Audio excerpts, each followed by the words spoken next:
as a parent, you do need moments just to yourself and it's peace and quiet. And the easiest thing to reach for is like, oh, Coco Melon will keep her entertained for an hour. And it does that, right? Like you can get some stuff done.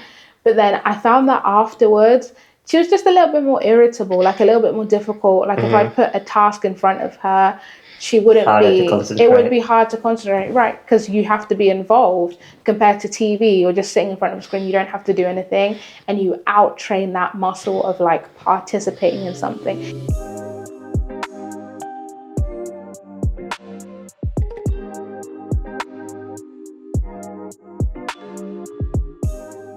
Welcome back to another episode of the 2 and 10,000 podcast. This is episode 10. We're in the double digits, baby. Double digits. We are officially in the top 0.001% of podcasts that never make it to episode 10.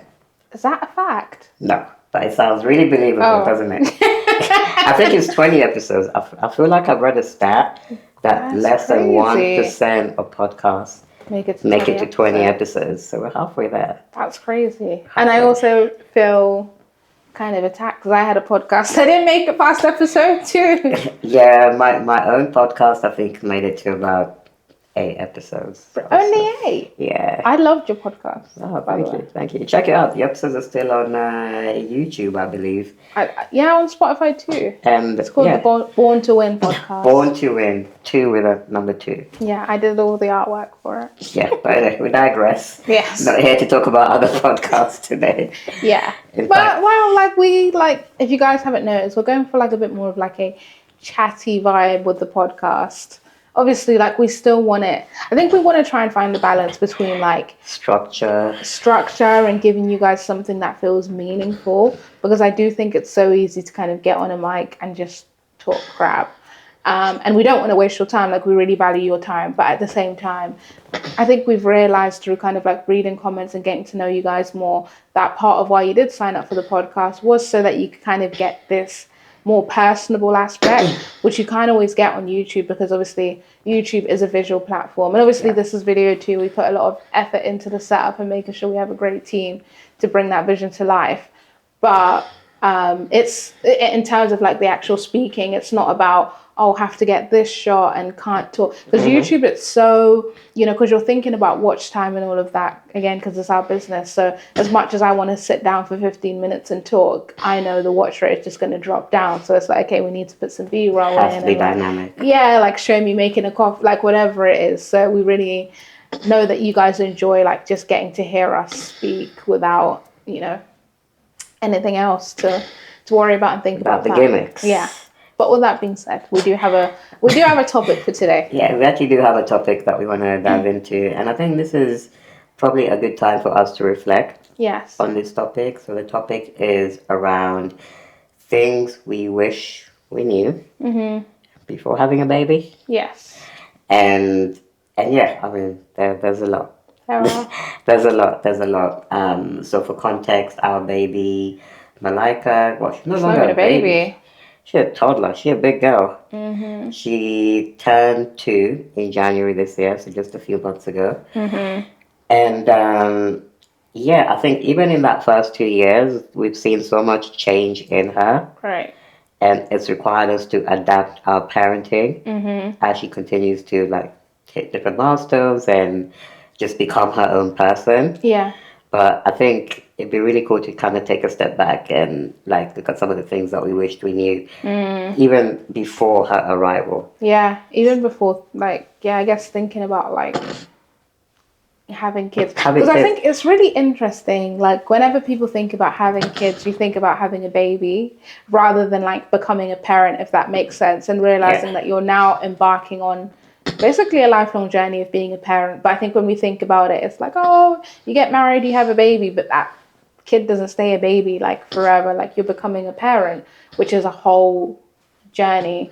So I think our hope for this podcast episode is like maybe you are newly married or whatever, and you're thinking about like having a kid. We hope that this can be helpful just to give you some things to think about. But then at the same time, I do think like you'll realize even from some of these tips, it is still really important to give yourself the grace to learn as you go, because at the end of the day, that's what we're all doing. and not to overwhelm yourself too much with like, oh, I have to get all of these resources. So take everything that we're saying with a grain of salt. Look at it as just basically us sharing our experiences. But we do hope it's helpful. And also, like, we know that there are more seasoned parents, like, in this community. So drop in, like, what do you wish that you'd learned to? Like, what would you add to the things that we're sharing? Like, what would you maybe add some nuance to? We really want this to be a conversation. Yeah, and for most people, well, I can speak for us and say we didn't really have a education on how to be parents. Nope. Outside of what we observed from, people in our circle becoming parents, or even just from our own parents and how they raised us. Yeah. And I think it's only when the baby arrives that you realize, actually, that in and of itself, it's not enough. Like, I need to find my own way to be a parent. And so, maybe we just dive into the first thing that we learned pretty early on, actually. Yeah. Which is around boundaries. So, I think one thing we're conscious of was that, we realized even after our pregnancy announcement, people were gassed. People were excited. Yeah. Like, oh my God, you guys are going to be parents. Can't wait to meet the baby. Right. How can I be involved? I want to be best auntie, best uncle, best grandpa, best grandma, all of these things. Yeah. And I think we kind of immediately became aware that, okay, it's going to require some conversations, because we definitely were super aware that although we appreciate the whole, let's do this as a village mentality, that we were really wanted to prioritize finding our way in parenthood. And I remember one of the things that we did early on, well, just before we had Malika, is we even had conversations about what how we wanted that first few weeks to look like. Right. And that can be hard sometimes, because people are thinking, okay, as soon as the baby arrives, I'm going to move in. Right. I'm going to be at your house every day. I want to hold the baby. Heck, I want to feed the baby. Right. Like, I want to do everything for that child.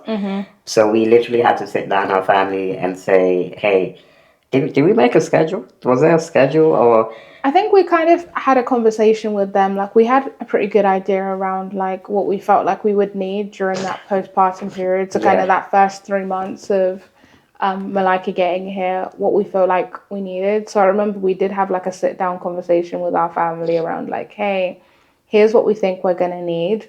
And one of the things that we did communicate was kind of just that need to kind of, because again, like, I think I understand the whole mentality of like it takes a village and people really want to help new parents.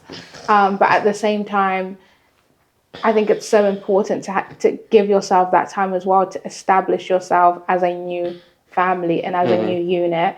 And we really felt like, okay, that's super important for us to do as well. Like, just to figure out our own rhythms, which you can't always do when you've got in-laws left, right, and center, like coming into your house.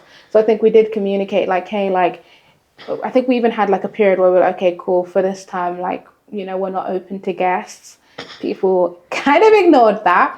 But yourself. You can, and I think it's really important with the whole communicating boundaries is to realize that, like, first to have grace with people, right? Because there is a new baby, it's exciting. That child does mean something to them as well. And it's not like these boundaries are going to be forever. You have different boundaries for different seasons. But I remember, in that especially those first couple of weeks of me becoming a new mum, like my hormones completely being like all over the place and trying to shift. Because you have to think about it, your body literally spends 9 months trying to, your hormones completely change to sustain life. And then your hormones change again to create food, milk for that baby. And then your hormones change again to register that you don't have a baby inside you. It's so much change. So I knew that like I kind of needed that like space, that almost like privacy to kind of like be in like a bit of a messy stage without loads of people coming in and out. And also like figuring out breastfeeding as well. Like in those early days, like you really just want to take your time figuring it out because you're learning how to do it for the first time. Your baby's learning how to do it. And I remember there was one time where we had a couple of family members drop by unexpectedly. They didn't call, they didn't text. And I understand their perspective. They were just kind of like here to help. And it was awkward, but I remember I had to have a conversation. I said, I really appreciate you guys coming over, but Not today. It's not what I need right now. Yeah. Like I need to be home with my husband, with my baby. And that's just what I need. So I'd really appreciate it if you could come back a different day and call ahead. And it's difficult to do that, right? And I think especially when you're a new parent, a lot of people try and make you feel like they know better than you, but you know what you need. Especially like I'm such a firm believer, like especially as like a mother, like your instinct kicks in, and it's just a matter of you like almost like figuring out how to listen to your instincts and your intuition. So don't let people tell you like, oh no, you need to have this person, or you need to have your mother-in-law and this person around. Like trust yourself too, and know that like you don't have to accept every bit of help that's available. You get to pick what help feels good for you, and what help feels good for you. So I think that communicating those boundaries is really important in the early days. Yeah, for sure. And I think with us also, I guess having a public platform, so we shared obviously the news that we were expecting a baby. And so when that information became public, because we do have an audience, right? Again, people were excited and people wanted to know a lot of details right about the pregnancy.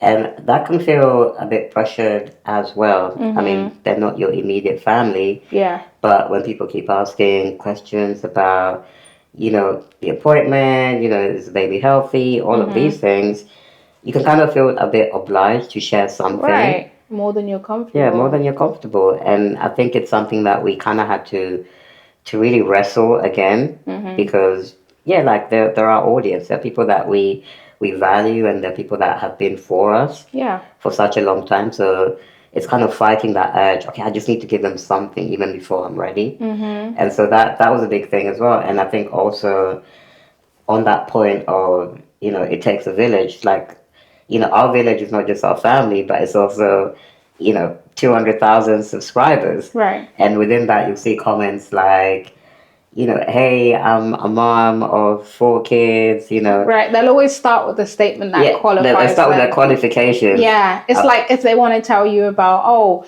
your child's gross motor skills. I'm a mum of 4 and a grandma of 15. I also studied as a physical therapist, and I also myself have a program for kids. Like this big long qualification statement that tells me why I should pay attention to what you're saying about my kid that you do not know, by the way. It's mad because they'll say, they'll give you tips from that place of authority. Right. And again, that I feel like that can create a lot of pressure, especially for a mom. It's like a different kind of mom guilt because you feel like, okay, the authority has spoken. Yeah, now but I want to do it a different way. So am I wrong for that? Yeah. So, for sure. True. And so that was something that we had to kind of balance off. And I think one of the good things that we did after we had Malika is we just took was it 2 or 3 months break? Yeah, actually, I think it was like 6 weeks from 6 YouTube. weeks, yeah. So we took about 6 weeks off any social media work and just focused on bedding in as a family, because you can imagine that first few weeks, first of all, you're not even getting enough sleep, you're learning everything from scratch. And then on top of that, you have to respond to comments or even just read comments. Yeah. That can play on your mind a lot. So I'm really glad that we protected that time and made it sacred for us to learn and grow together. Yeah, and I think I just want, because there was one influencer that I watched. She had a baby. I think it was like mid-December. She must have had a baby, and she still hasn't come back to YouTube. And I just go on her page because I'm really excited to like see how her journey unfolds or whatever. But I also understand that as a new mom, like it may take longer for you to be ready. But I can't believe like the types of comments that she's getting, like, we built your platform, like you took us along for the whole pregnancy journey and just disappeared, instead of having that grace that like maybe this woman needs like a boundary, like maybe she's going through something, like maybe that transition has been difficult for her, maybe she needs more than a couple of weeks, and just kind of like having that grace and trying to even think about, okay, what's a way that I can help her, like if she's got a P.O Box, I don't know, like I just think having that like kind of grace.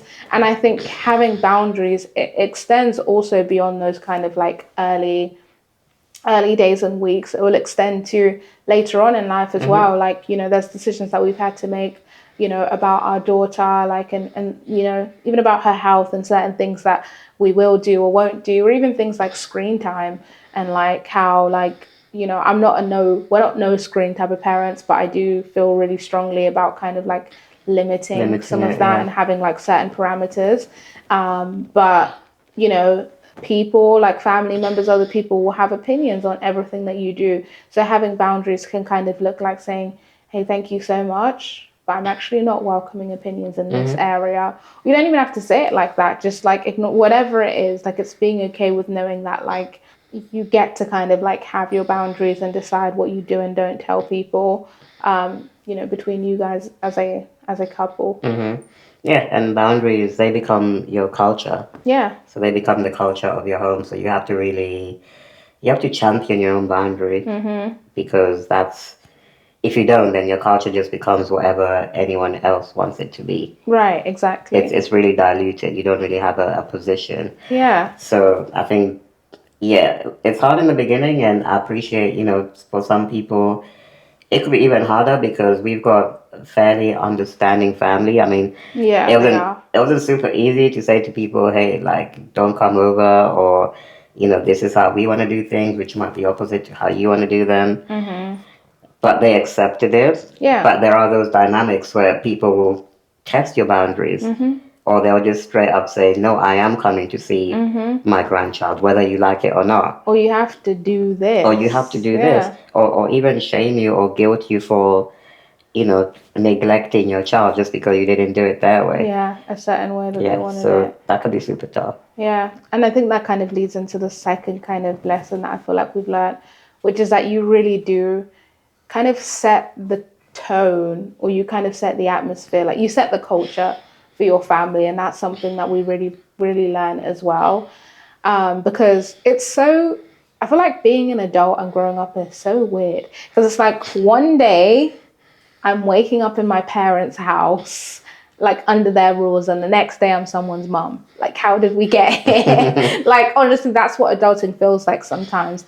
But I think it's like, yeah, like we've really learned that it's up to us to kind of like set the boundary and the tone for our home. And the little things that we kind of do, the little ways that we speak to each other and interact with each other, they're going to extend to like the way that our children grow up acting, whether it's like, okay, we have a culture of always speaking to each other kindly, even when we disagree.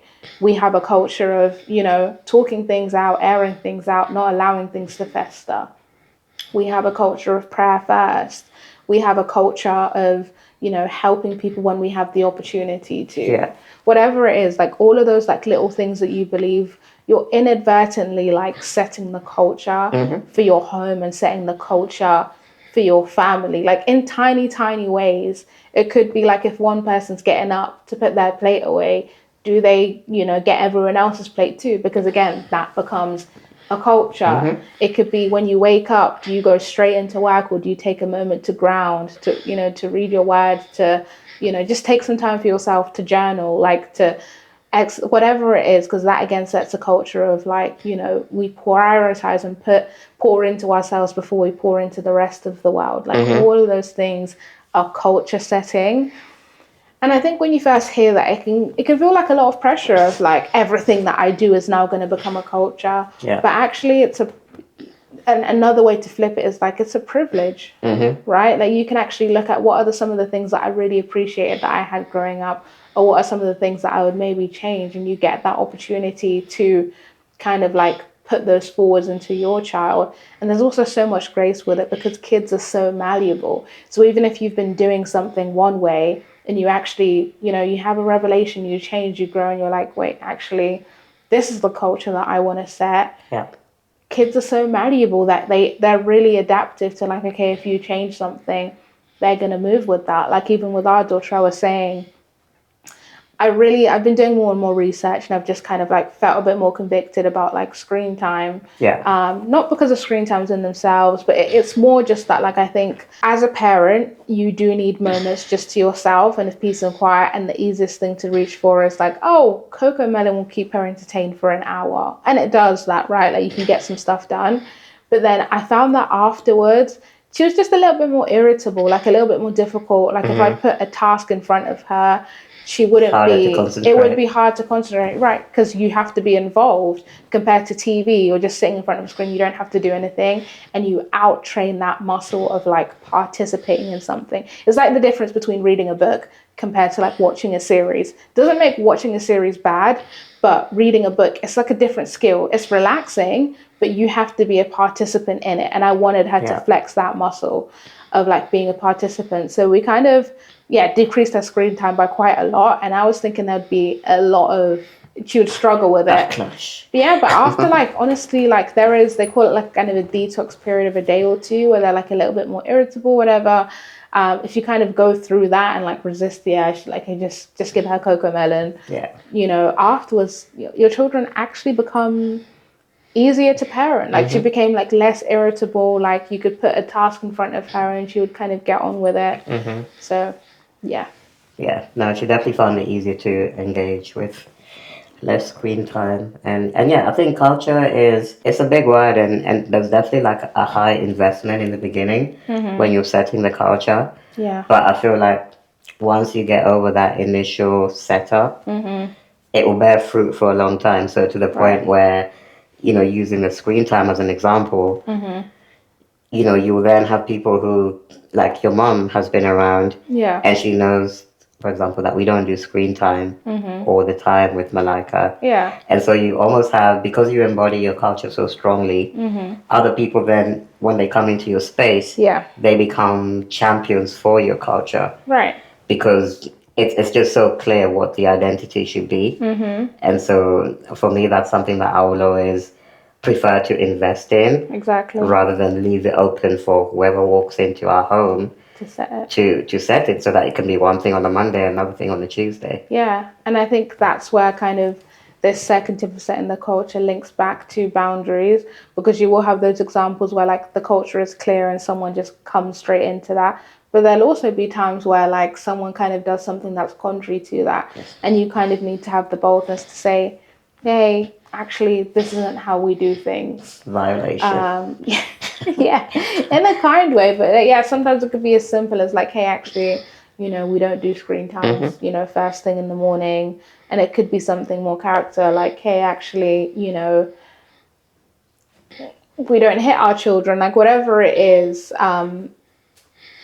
remembering that like you, in order to preserve your culture, there will be some moments where like you kind of have to be like a little bit, you know, firm and direct with like, hey, actually, like this is a bit contrary, and protecting that. Because I think what I've really grown to understand as a parent is you are a steward of this person. Yeah. Like, I don't know, like obviously I feel connected to my daughter, but really the revelation that I have of parenting is like, God has given me her to steward. Like God has given me a destiny to steward and to, you know, as best as we can, do all that we can to make sure she achieves her full potential. Yeah. So I think when you look at it like that, you can kind of, wow, I'm not here to like please anyone or like, you know, do something, you know, if it makes another person feel comfortable. It's like, no, I have a destiny to steward. So if I feel like this is the best decision for stewarding that destiny, I'm going to take that seriously. Right. So yeah. Yeah, nah, I definitely agree. And maybe we're talking about things that we wish we knew before we became parents. I think another thing is around, I guess, different decisions that you have to take. And we've kind of touched on this a little bit. You know, if you've been in our community for a while, you know, first of all, we get loads of questions about our daughter. So many. So like all her milestones and her development, you know, when is she going to speak? When is she going to walk? All of these things. Yeah. And at each stage, she's just kind of like proving people wrong. But within that as well, there's been like actions and decisions that we've had to take that might look maybe different to a different family. Yeah. And one of those for sure was a surgery that she had earlier this year. And of course, that was a hard thing for us to commit to. Yeah. Because we knew that probably, well, it's surgery. Surgery is a big deal. And it probably involves some downtime. She probably needs some time to recover and, you know, and just feel better. Yeah. Again. But I guess it's something that you don't really think about before becoming a parent because you never think you think of, yeah, I'm just gonna have this baby and then I'm gonna feed them, send them to school, and then they're gonna grow and maybe they'll look after me one day. Versus like the big decisions that you have to take on someone's life. Right. Yeah. Right? Literally someone's life. Someone's life, because it's surgery.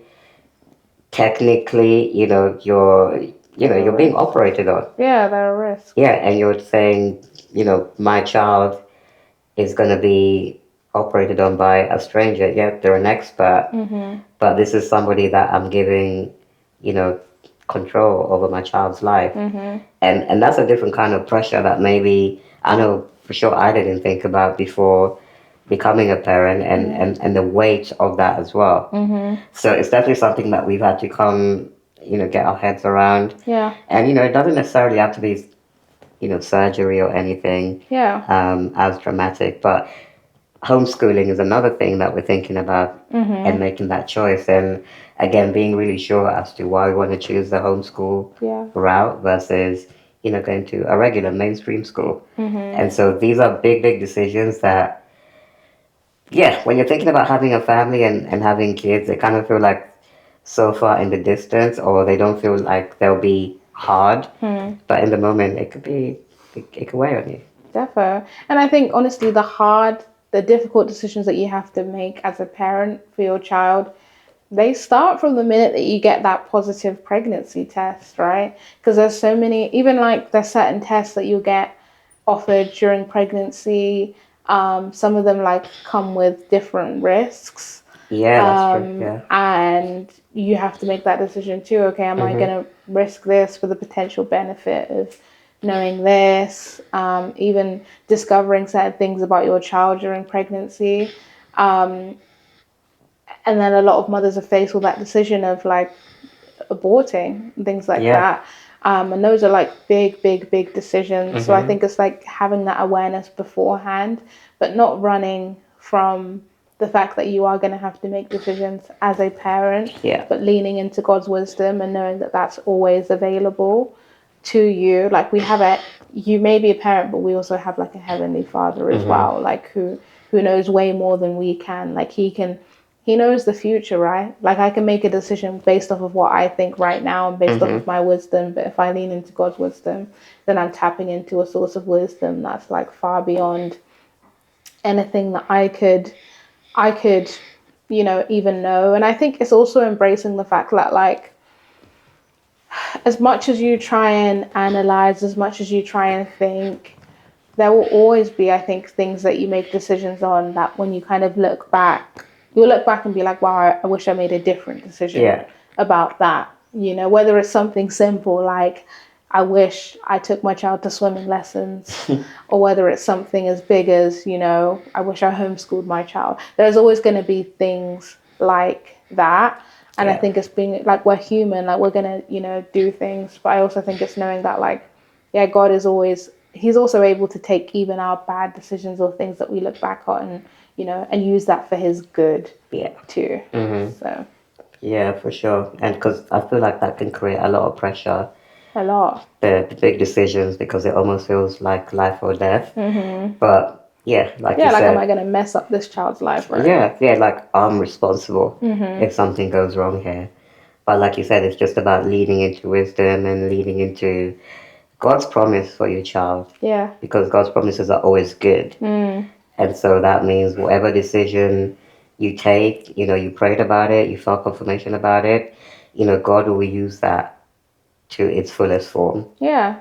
And also I think it's like remembering that like at children's core, this gave me it alleviated a lot of pressure for me as like a new parent.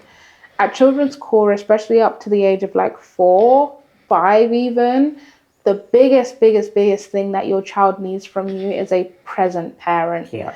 Like more than learning how to count to 10, more than learning how to walk, more than learning how to make their own cereal, it's love. Like that's gonna have such a huge impact on like how they make connections in the future. It's gonna have such a huge impact into the confidence that they walk out into the world with, knowing that like if nobody else, there's 2 people on this earth that love the hell out of me.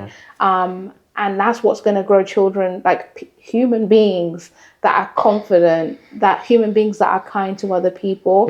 So I think you can take that pressure off, because there is so much pressure of like, oh, do this, Montessori, and teach your child to do this, and there's the comparison.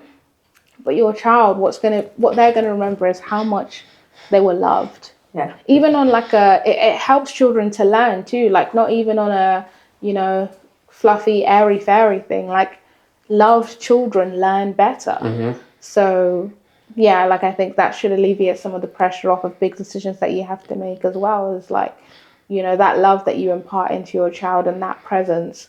I saw a reel that I was talking about. She was sharing, I think she shared like 3 things that she tells her toddlers every day. And I think some of them were like, I love spending time with you.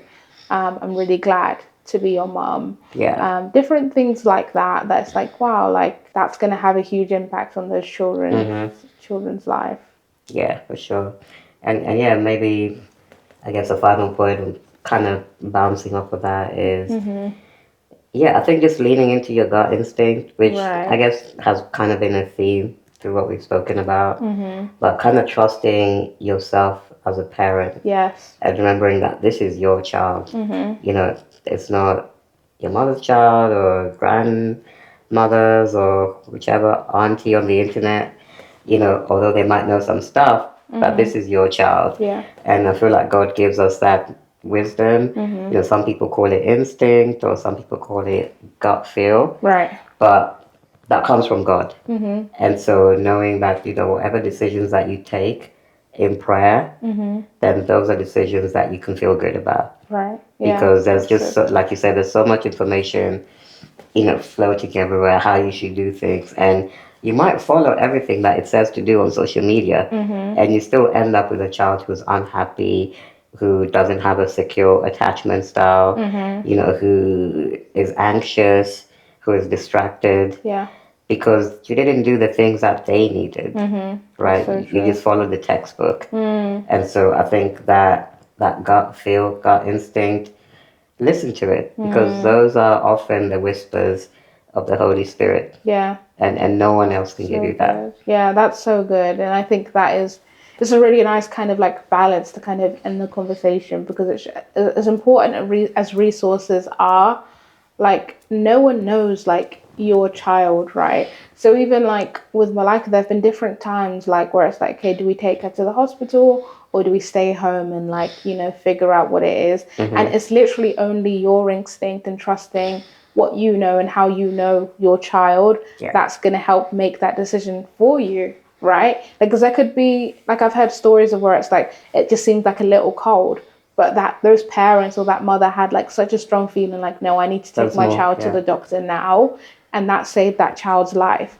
And there are other instances where like actually all your child needs is extra cuddles and to be loved on by you. And maybe, who knows, like if they went to the doctor, if they went to the hospital, they could have caught an infection that was really, detrimental to them. So all of those like little decisions, no one, like no textbook can tell you it, like no best friend, no parent, no seasoned parent can tell you it. So that's where you kind of have to lean into your gut. And I remember in the early days when I first became a mum, one of my top questions was like, oh, how do I listen to my mother's instinct that I'm supposed to have? Like, how do I kind of like hone it in? And I found one of the biggest things for me that helped with that was like almost like managing my own stress. Like, I think you're a better parent and you make better decisions as a parent when you take care of yourself and you give yourself the self-care that you need, because you have a clearer mind. So you're actually able to like listen to that voice. So yeah, for me, it was like, honestly, like cleaning my home and getting that organized. I found that I was just able to think clearer and I was able to make decisions way faster. Like, we should do this, or we should introduce formula, or we shouldn't introduce formula, things like that. So take care of yourself as a parent too. And I guess that's almost like a separate lesson, something that I wish I knew becoming a parent is like self-care side of things. Yeah, don't forget to take care of the person, not just the dad, not just the mom. Take care of the person, because you're not, in becoming a parent, you're not teaching your child, you're teaching your child how to become a good human being. And you do that by being a good human being. And I don't just want my child, like, 'cause again, like, your children don't just learn from what you say, they learn from what you do. So I could tell my child, like, hey, it's really important to take care of yourself, like, take breaks when you need it. But if I'm not doing that myself, if I'm overextending myself, if I'm, playing with her when actually I'm really exhausted and I need to, like, sit on the couch with a hot water bottle or eating chocolate, and I don't do that, that's going to become a habit that she gets into as well. It's like overextending herself instead of, like, I want my daughter to grow up being able to say, actually, I don't feel like playing right now. What I need is to go to my room and read a book. I would be so proud of that moment when it comes, or a family comes and she doesn't feel awkward about saying, actually, I don't feel like sitting around with everyone. I feel like going to my room and, like, having that peace and quiet, and it's not perceived as rude, which I think is a big thing in African culture. Is like, as a child, you're almost not allowed to have your own boundaries and allowed to say, hey, actually, I don't feel comfortable hugging this uncle or playing right now. You have to please everyone else. But actually, raising human beings who have clear boundaries, I think that's really powerful too. So don't forget that just by being you are teaching and training your child, to be a good human being, to be a well-rounded human being too. And that comes by example. Like, you can't be everything at every moment. And I don't know, I feel like, especially as, like, women too, you are trained to do that, like, not to think about yourself. It's like, put the family first, but it's like, sometimes, like, you may need to order a takeaway instead of, like, throwing down a dish. And I want my daughter to grow up with that. It's like, you can say that this is right now where I end, and actually I need to take some time for myself, rather than, like, a lot of us, so much of what we learned from our mothers, including me, was sacrifice. And that's beautiful. And that is an element that we need to learn. But I think the thing that I hope that this generation can do is also learn pouring back into yourself. And you can only teach that by doing that. And sometimes that's going to mean you tell your kid, hey, we can't go to the theme park today because I'm exhausted. So actually what we're going to do is play home today, right? And we can go to the theme park next week when I have more energy, or, like, we have more money. Like, even the whole thing of, like, people spending way more money than they can on their children for Christmas gifts, like, and then your children grow up not spoiled, but they don't have that understanding that some things aren't possible. I want to be able to have those honest. Of course, you want to give your child everything they want, but how beautiful is it too to also be able to raise children and say, hey, actually, this Christmas we're not able to do a ton of these things because of X. And they grow up not feeling like they have to front in front of their friends either. They can actually do, because we all know that, like, when you're, like, a teenager and you don't have any money, but you can't say, hey, I can't go to the mall today because I don't have any money. Like, you lie rather than just saying, I've got this other thing I need to do. Rather than saying, hey, actually, I spent my money on something I found more valuable. So I can't. Yeah, no, it's too much. Like you said, we want to teach our children to be well-rounded. And, the sacrifice thing is cool, but if it's the only way that you teach your children, then they end up sacrificing themselves.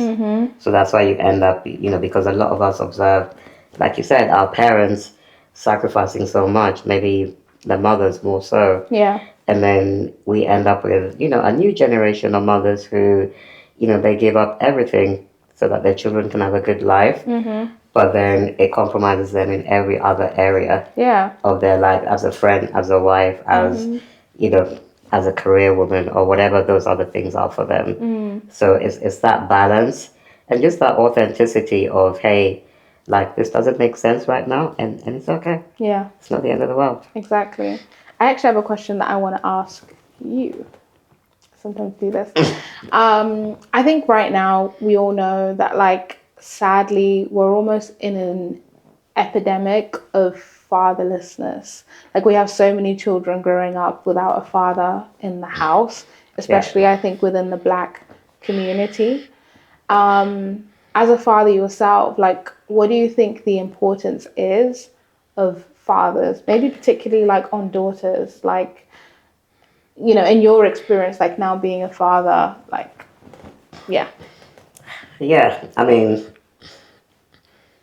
she's probably the best person to answer this in 20 years' time, but I think I think for me, how I approach it is based on my own experience of growing up in mostly a single parent household. Because, yeah, my mother raised us for the most part. Yeah.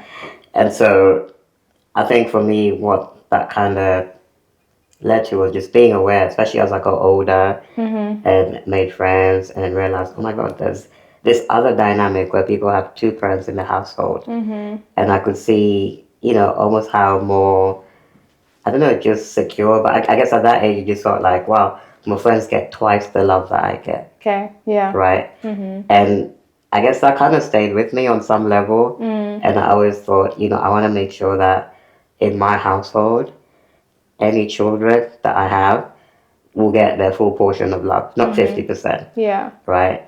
And I think on a very like simple, like childlike reasoning, it's because I didn't want, my child to ever have to miss out, to ever have to, feel like they have to explain why, why daddy's not coming to the parents' evening, or, can't take them to sports or whatever other thing that is. Yeah. And so, yeah, I guess specifically for daughters, I think, yeah, that relationship with a father, I imagine, is probably the first proper relationship that we'll have with an adult male. And so seeing that example, how my dad treats my mom, how he speaks to her, even when he's upset, how he's present with me, like, I know he's got a serious job and he does some big, big things, but when he's with me playing, he's really there. And, he'll engage with me fully. Yeah. I think that's something that is super priceless. And also for me, it's not hard to give. Like, it's not hard for me to just show up and, play with Barbies if I have to. Like, it's not that deep. Yeah. But for her, like, the return is exponential. And it just pays dividends throughout her life. That's so good. Yeah. And I think something that also, I don't know, I asked the question. But, I don't know, like, I think it kind of, having, like, a father around, women are strong. I truly believe that. But we aren't men, and we're not made to do everything and be everything. And I think kind of having a father around, and I can already see how this is manifesting in Malika, it kind of lets you know, like, that you don't have to be tough all of the time. You don't have to be tough as well. Because as women, there is so much that we have to carry. Like, you have to be a nurturer, you have to be all of these things. But then on top of that, having to be tough is a lot. And I think having a father around to kind of just have that covering, right? Yeah. I'm not even talking about like whatever physical, but I'm talking about just that covering. Like I can see the like effect that your presence has like on Malika, like just, I think she's like a kid, so she's like giddy a lot of the time, but she's genuinely like so giddy with you, like how she'll like, I don't know, just be so like rub noses, like whatever, like she can just like truly just be like free, and like the way that she holds your hand. And I love that for her, because I want her to maintain that like softness. Yeah. And it's really hard to do, like when you kind of don't have like, that like male presence, right? And again, like, and it almost feels so, like you're treading on like political waters, like to say that like, I'm comfortable being a woman and I don't want to do everything and be everything that a man is, and I'm comfortable being a man and I don't, want to do everything, it feels whatever, but I can attest to my experience as a woman, and I think it is important to me and valuable to me, kind of like having that presence of a man to be like, I don't have to carry everything on my shoulders, I don't have to be tough all of the time, because I have that person picking up that slack for me. Yeah, for sure. And so those were our top lessons from things that we wished we knew before having a baby. And I mean, those are just the ones that kind of popped up for us today as we were speaking. Yeah. But I'm sure there's so many other things and maybe other lessons that you all have that you can share with us. Definitely. So let's definitely engage with the content, definitely share some of the things that you have learned or are learning about parenthood. Because again, above this being, content and a podcast, this is a community. Yeah, two-way conversation. Yeah, two-way conversation, and let's keep talking. Yes. All right, guys. See you in the next episode. Till the next one.